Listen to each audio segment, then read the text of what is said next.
안녕하십니까. 신의 한수 홍철기입니다. 대한민국을 살리는 선거 4.15 총선이 눈앞으로 다가왔습니다. 이제 사전선거도 끝났습니다. 근데 외국에서 벌어지는 재외국민 투표도 마무리가 됐습니다.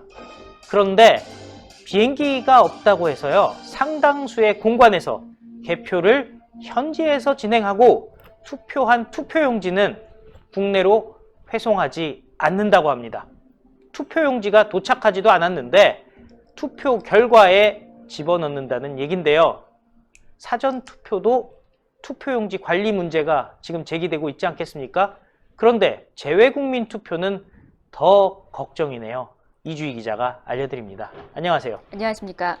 예, 지금 사전투표, 투표용지 어떻게 관리할 것이냐, 그런 말들 많았었는데 재외국민 투표는 심지어 투표용지가 우리나라로 날라오지도 않는다면서요? 네, 맞습니다. 이 중앙선거관리위원회는 10일 우한 폐렴의 전 세계적 확산에 따라서 17개국 18개 재외 공간에 대해 공간 개표를 결정한다고 밝혔습니다. 공간 개표 결정은 2012년 재외선거 제도가 도입되고 시행된 이래 처음입니다. 선관위는 이날 보도자료에서 전 세계적인 우한 폐렴의 확산으로 해당 국가에서 항공편 운항이 전면 중단됨에 따라 재외투표를 국내로 회송할 방법이 없기 때문에 공간 개표를 결정했다고 밝혔습니다. 앞서 선관위는 외교부, 재외공간, 운송업체 등과 재외투표의 국내 회송을 협의했지만 18개 재외공간에 대해서는 공간 개표가 불가피하다는 결론을 내렸습니다. 이에 공간 개표 지침과 매뉴얼을 마련해서 해당 재외 공간에 전달했습니다. 또 공간 개표 업무의 신속한 대응을 위해 24시간 운영 체제의 재외선거 상황실을 공간 개표 종료 시까지 공간 개표 상황실로 변경해서 운영하기로 했습니다. 공간 개표 상황실은 4개 반 23명으로 편성해서 개표를 진행하는 재외 공간을 적극 지원할 계획입니다. 권순일 중앙선관위원장은 55개국 91개 재외공간의 재외선거 사무중지 결정은 코로나19라는 세계적 재난 속에서 재외국민을 보호해야 하는 국가의 책무를 이행하기 위한 불가피한 결정이었다라고 말을 했습니다. 사실 거기서 개표한다는데 대한민국은 선관위가 있고 각 당의 참관인들이 감시를 하는데 저기에서 어떤 식으로 개표를 하는 건지 결과만 보는다는 거 아니겠습니까? 투표율이 낮았는데 한 4만여 명입니다. 21대 총선 재외국민 선거 투표율은 23.8%를 기록했습니다. 약 4만여 명인데요. 중앙선거관리위원회는 7일 지난 1일부터 6일까지 전 세계 85개 공간 91개 투표소에서 재외투표를 실시한 결과 재외 유권자 17만 1,959명 가운데 4만 858명이 투표했다고 밝혔습니다. 재외선거제도가 처음 도입된 2012년 19대 총선 때는 45.7%, 2016년 20대 총선 때는 41.4%의 재외선거 투표율을 기록한 것과 비교하면 반토막난 수준입니다. 사실 그 이유는 자유민주주의 체제를 이해하는 미국과 캐나다에서는 투표를 못했고 우한 폐렴의 발원지인 중국에서는 투표가 진행이 됐었습니다. 선관위는 우한 폐렴에 따라 55개국 91개 공간에 재외선거 사무를 중지했고 36개 공간은 재외투표 기간을 단축해서 운영했습니다. 이로 인해 재외투표가 무산된 지역의 선거인은 8만 7,269명으로 전체 재외선거 유권자의 50.7%에 해당합니다. 4만 명의 재외국민이 투표한 결과가 제대로 집계가 될 수 있는 건지 표의 감시나 검증은 어떻게 이루어지는지 우려가 생길 수밖에 없는 상황입니다. 예, 정말 충격적인 일인데요. 보통 국내에서 이루어지는 개표 보면은 각 당의 참관인들이 들어가서 눈에 불을 켜고 감시하잖아요. 예. 그리고 그 표도 지금 요즘에 사전선거 같은 경우도 여러 가지 말이 있지만 어쨌든 절차에 갖춰져서 이동하고 개표하고 또 집계가 되는 거 아니겠습니까? 네. 그런데 이 중앙선관위 내지는 지방선관위에 있는 전문가들이 싹 빠져 있는 채로 어차피 표가 날라올 수 없다는 얘기는 반대로 사람도 오고 갈 수가 없다라는 얘기잖아요. 그 많은 나라에 선관위 직원들을 다 보낼 수 있는 것도 아니고 네. 또 각 당이 참관인을 보낼 수 있는 것도 아니잖아요. 예. 근데 네. 그 와중에 현장에서 개표를 한다라는 거는 이게 신뢰성에 문제가 좀 의심이 생길 수 있는 거 아닙니까? 사상 처음으로 진행되는 거고요. 그리고 4개 반을 운영하고 23명의 제외 공간을 적극적으로 이용을 하겠다라고 했는데, 사실상 우리나라 그 이제 투표 결과도 이거 좀 말이 많지 않았습니까?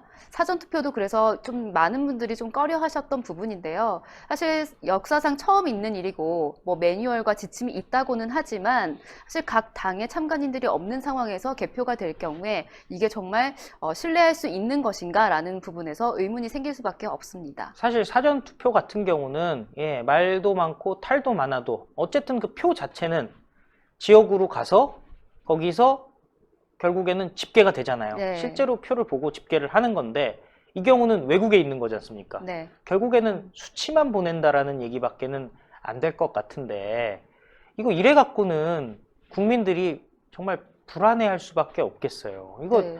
이렇게 되면은 사실 원래 지금 아까 이주희 기자님이 얘기해 주신 얘기를 잠깐 생각을 해보면은 원래는 한 20만 명 가까운 사람들이 투표를 할 수 있어야 되는데 미국이라든지 캐나다라든지 뭐 유럽의 선진국들 같은 경우는 이번에 우한 폐렴 때문에 그 공관들이 문을 다 닫았잖아요. 네. 그래서 사실은 투표도 못한 상황이고 반대로 우한 폐렴의 발원지인 중국에서는 또 다 투표를 한단 말이에요. 그렇죠. 좀 이상하잖아요. 네.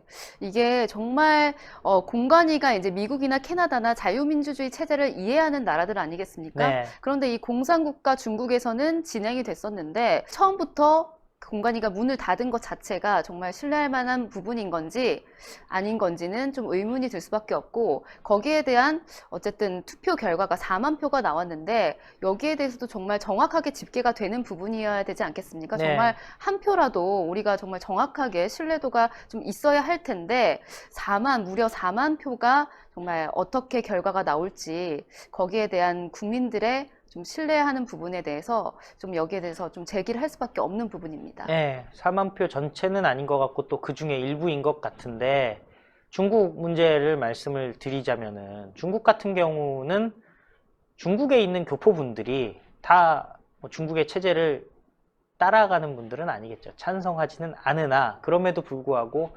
중국이라는 정치, 사회, 문화의 환경에서 살아가시다 보고 또 중국과 어떻게든 연계돼서 사시는 분들이 많다 보니까 아무래도 좀 중국의 입장을 이해하는 쪽, 친중 쪽으로 흐를 가능성이 높고, 반면에 미국이나 캐나다 사시는 분들 같은 경우는 자유시장 경제와 민주주의에 대한 이해가 높을 가능성이 높다라고 이제 가정할 수가 있잖아요. 네. 그런데 이런 상황이 벌어지고 더구나 더 심화시키는 게 투표용지를 회송을 안 한다. 정말 충격적인데 앞으로 또 두고 봐야 될 것 같네요. 오늘 말씀 감사합니다. 대한민국을 살리는 4.15 총선. 여러 가지 진짜 말도 많고 탈도 많습니다. 지금 말 나오는 거 보면요. 보수보다는 민주당, 좌파 쪽 표가 더 많이 나온다. 유시민 같은 사람은 180석 할 수 있다고 지금 그러고 얘기하고 있습니다. 근데 뭐 그거에 대해서도 민주당과 좌파 사이에서 또 자주중질환이 펼쳐지고 있습니다. 그런 소리들 들을 필요가 없습니다. 제일 중요한 거는요, 우리 모두가 투표장으로 가서 투표하면 되는 겁니다. 내가 투표 행사하면은 승리하는 겁니다. 모두가 신성한 투표, 본인에게 주어진 헌법적인 의무를 다하셨으면 좋겠습니다. 신의 한 수도 총선 승리 그날까지 최선을 다하겠습니다. 감사합니다. 감사합니다. 아시겠지만 이 장 볼 때 힘듭니다. 김치 하려면요, 김치 사야지, 뭐 이것저것 다 준비해야지, 들고 와야지, 뭐 와서 또 버무려야지, 안 도와주면 짜증나지. 야, 그래봐야 집에서 하는 거 몇 킬로 되겠어요. 자, 여러분들, 포기김치 국산입니다. 고춧가루 국산입니다. 5.5 깍두기 500g 포함해서 6kg가 3만원. 애국자가 만듭니다. 태극기 집회에 수많은 태극기 나오신 애국자들을 위해서 무료로 김치를 제공했었는데 여러분들 이번에 이렇게 판매가 됩니다. 포기김치 5.5 깍두기 500g, 총각김치 5.5 깍두기 500g 해갖고 35,000원. 굉장히 쌉니다. 010-6727-4982, 예, 문자, 주문 넣어주시면 답 갈 겁니다. 아마 여러분들 댓글 많이 올려주시면 오메기떡, 김치 다 맛있는 댓글이 올라오니까 참고하실 것 같으면 댓글 좀 많이 봐주세요. 자, 요 김치는 또 우리 홍철기 부장이 잘 설명해. 예, 이 김치가요, 정말 맛있어요. 일단 아삭아삭하고 어떻게 보면은 이렇게 시원한 맛이 있습니다. 보통 김치 먹을 때 아무리 냉장고에 넣어놨어도 이게 뭐라고 할까요? 이렇게 눅눅하거나 이렇게 그러면은 풀어지면은 이게 신선한 맛이 없잖아요. 근데 정말 아삭아삭합니다. 특히 이거 총각김치. 저는 완전히 총각김치 팬이 됐는데 알싸한 맛이 들기 진짜 때문에 맛있어. 예, 이 총각김치 딱 2조각이면은 밥이 한 공기가 사라집니다.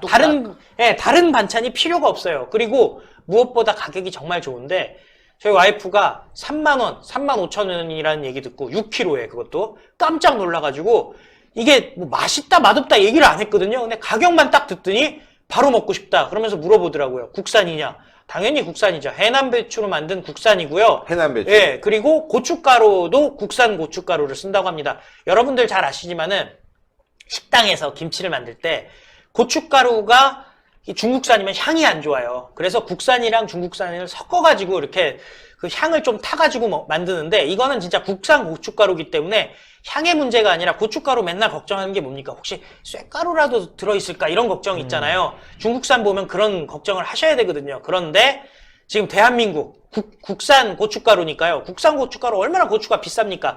그 맛있는 비싼 고춧가루 팍팍 넣어가지고 팍팍 뿌려가지고 만든 김치.